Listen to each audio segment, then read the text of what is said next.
உச்சநீதிமன்றத்தில் எஸ்ஐஆர் அழைக்கக்கூடிய special intensive revision பணிகளை உடனடியாக நிறுத்தக்கோரி கேரள மாநில அரசு தரப்பில் புதிய வழக்கு தாக்கல் செய்யப்பட்டிருக்கிறது.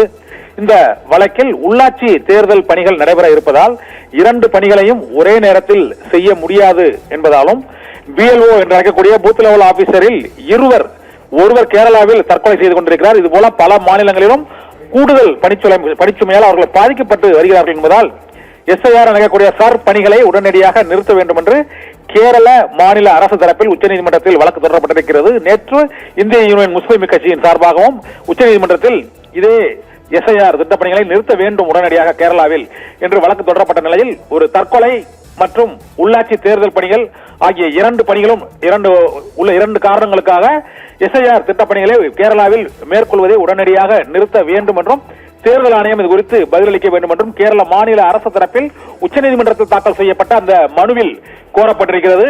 ஏற்கனவே தமிழக அரசு தொடர்ந்த வழக்கில் பல்வேறு மாநிலங்களைச் சேர்ந்த வழக்கறிஞர்கள் உள்ளிட்ட பல்வேறு கட்சிகளைச் சேர்ந்தவர்கள் எஸ்ஐஆர் திட்டத்தை உடனடியாக நிறுத்த கோரி தொடர்ந்த வழக்கில் அதை பணிகளை நிறுத்த முடியாது, ஆனால் சந்தேகங்கள் பிரச்சனைகளுக்கு தீர்வு என்ன என்று தலைமை தேர்தல் ஆணையம் பதிலளிக்க வேண்டும் என்று ஏற்கனவே நோட்டீஸ் அனுப்பப்பட்டிருக்கிறது.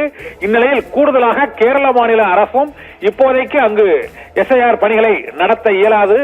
ஏனென்றால் உள்ளாட்சி தேர்தல் பணிகள் அங்கு பஞ்சாயத்து தேர்தல் பணிகள் நடைபெற்றுக் கொண்டிருப்பதால் உள்ளாட்சி தேர்தல் பணிகள் மற்றும் எஸ்ஐஆர் பணிகள் மற்றும் சட்டமன்ற தேர்தல் பணிகள் என அனைத்து பணிகளையும் ஒரே நேரத்தில் BLO என்று அழைக்கக்கூடிய அந்த பூத் லெவல் அலுவலர்கள் செய்ய இயலாது என்பதால் உடனடியாக இப்போது தேர்தல் நடைபெறக்கூடிய மாநிலங்களில் அடுத்த 5-6 மாதங்களில் தேர்தல் நடைபெறக்கூடிய மாநிலங்களில் சட்டமன்ற தேர்தல் உள்ளாட்சி மன்ற தேர்தல் ஆகிய தேர்தல் நடைபெறக்கூடிய மாநிலங்களில் இந்த ஸ்பெஷல் இன்டென்சிவ் ரிவிஷனை நடத்தினால் அந்த பணிகள் முழுமையடையாது என்றும் பலர் நீக்கப்படுவதற்கான வாய்ப்பு இருக்கிறது என்றும் பணியாளர்களுக்கான பணிச்சுமை அதிகரிப்பால் தற்கொலைகள் அதிகரித்துக் கொண்டிருக்கின்றன. இதனால் உடனடியாக இந்த பிரச்சனைகளை கவனத்தில் கொண்டு தலைமை தேர்தல் ஆணையம் உரிய முடிவுகளை பிறப்பிக்க வேண்டும் என்று கேரள மாநில அரசு தாக்கல் செய்த அந்த மனுவில் கோரப்பட்டிருக்கிறது. நிகிதா, விவரங்களுக்கு நன்றி கண்ணன். எஸ்ஐஆர் பணியை நிறுத்தி வைக்க உத்தரவிடக் கோரி உச்சநீதிமன்றத்தில் கேரள அரசு வழக்கு தொடர்ந்துள்ளது முக்கிய செய்தியாக பார்த்தோம்.